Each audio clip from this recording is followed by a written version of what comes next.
servidor público, tudo bem? Aqui é Márcio Roberto e nós vamos trabalhar agora a competência 1. Nessa competência, como vocês viram lá no caderno, nós vamos trabalhar os processos de comunicação. E esse processo ele é muito importante para a gente. Por quê? Porque na redação oficial, sempre o emissor será a administração pública. Então é muito importante saber qual é o foco quando eu estou redigindo um documento oficial. Ou seja, sempre o emissor, e nós vamos falar daqui a pouco, essa relação, emissor, receptor e os demais componentes, sempre o emissor será a administração pública. Não importa qual será o receptor, o destinatário. Sempre o emissor, quando for administração pública, sempre estaremos pensando em redação oficial.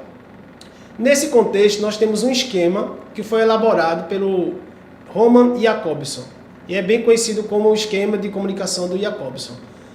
Nesse esquema, existem alguns componentes. Que componentes são esses? Notadamente, de um lado, o emissor, do outro lado, o receptor.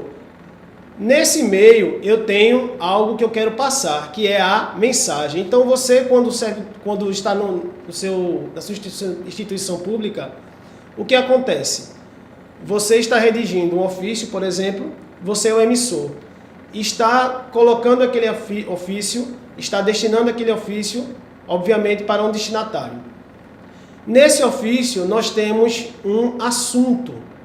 Esse assunto, ele deve ser de conhecimento ou não do destinatário. Nesse assunto e nesse esquema de conversação, de comunicação, nós temos a mensagem, que é o conteúdo que está ali saindo do destinatário. E nesse sair do destinatário e chegar ao receptor, nós temos um contexto. Qual seria o contexto? Por exemplo, o contexto do serviço público, você vai pedir algo a outra instituição. Por exemplo, a Secretaria de Administração vai pedir algo à Secretaria de Educação, por exemplo. Está num contexto em que ambos sabem e compartilham desse contexto. Qual é o canal que nós estamos pensando aí? Então, o canal, que é mais um elemento que nós vamos ver, o canal é a língua escrita. Por quê? Porque no ofício nós temos a linguagem escrita. Não poderíamos fazer um ofício na linguagem falada, obviamente. Então, nós já temos aí, até agora, o emissor, nós temos um destinatário receptor, nós temos uma mensagem, nós temos um canal, não é? Que é a língua escrita, e nós utilizamos a língua portuguesa. Claro, pensando no ofício que vai de um destinatário para outro em língua portuguesa. Nós podemos ter também alguma comunicação oficial que porventura saia em língua estrangeira, que não é o caso da redação oficial.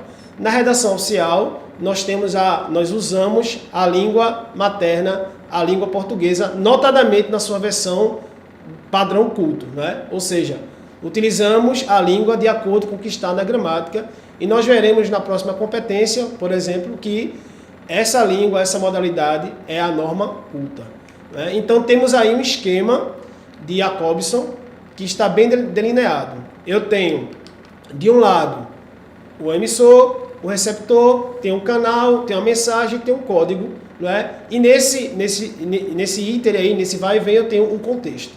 Então é preciso a gente saber esse esquema elaborado por Jacobson para saber até utilizar as funções da linguagem, não é?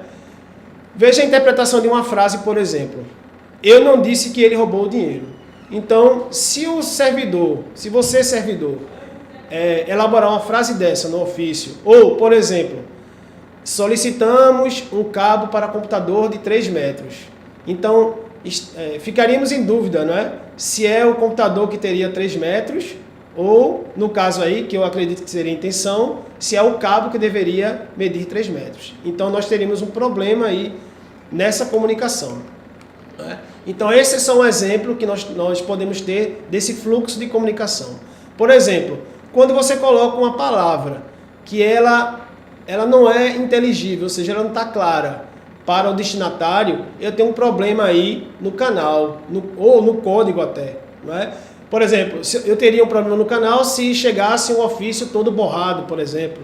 Eu teria um problema no código, que é a língua, se eu utilizasse alguma palavra diferente, uma palavra que o destinatário desconhecesse, né?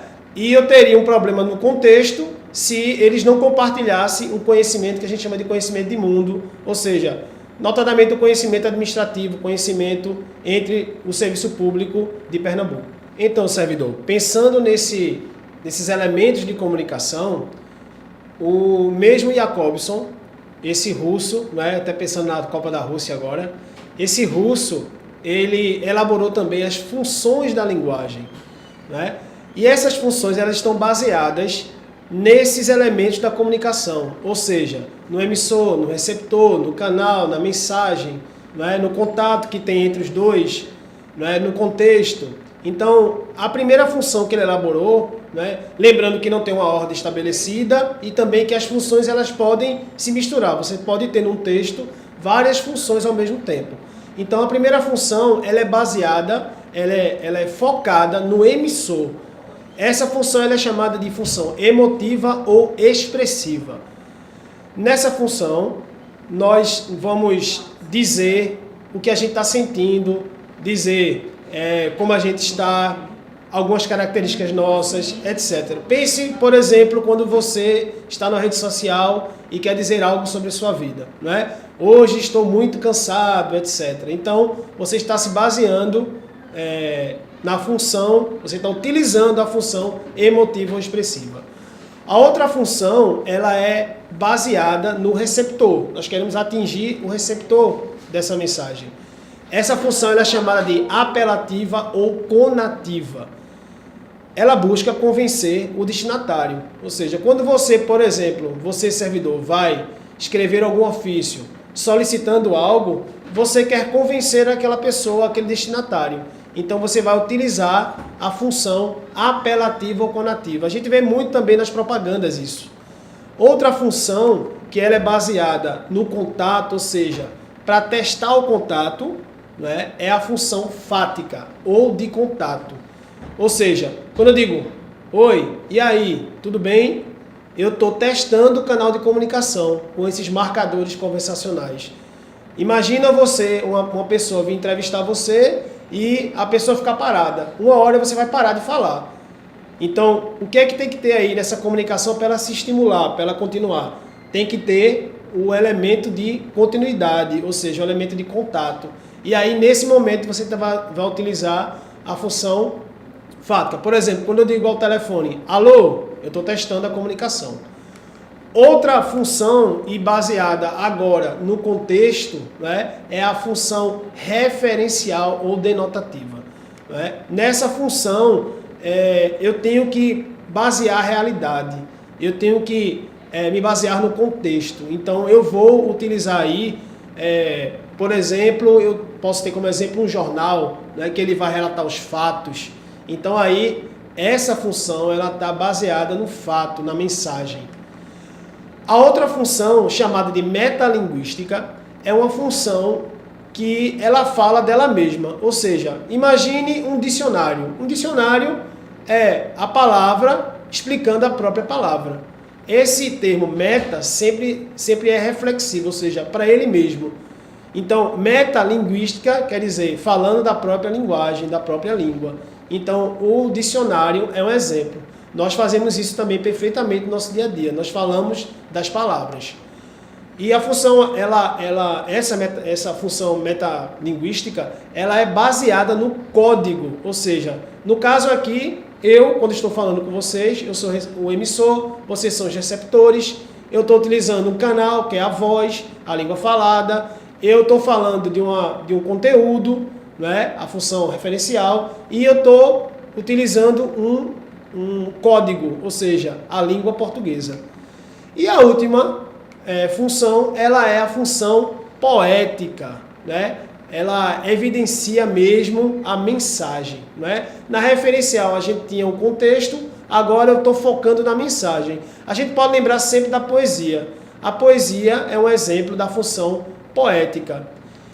Esse conjunto todo da comunicação, servidor, serve para a gente estabelecer um norte. Ou seja, como eu falei no início, eu sempre vou estar redigindo e quando eu redigir e for serviço público, eu tenho redação oficial. Se o emissor mudar e for, por exemplo, uma empresa, eu já não estou falando mais de redação oficial, estou falando de redação empresarial, por exemplo. O destinatário não importa. O emissor sendo a administração pública e o receptor sendo uma empresa, um outro órgão da administração pública ou um cidadão, eu estarei eu estarei utilizando a redação oficial. Então, é importante saber essas funções para que você, ao redigir uma comunicação ou um documento oficial, saiba utilizar as funções.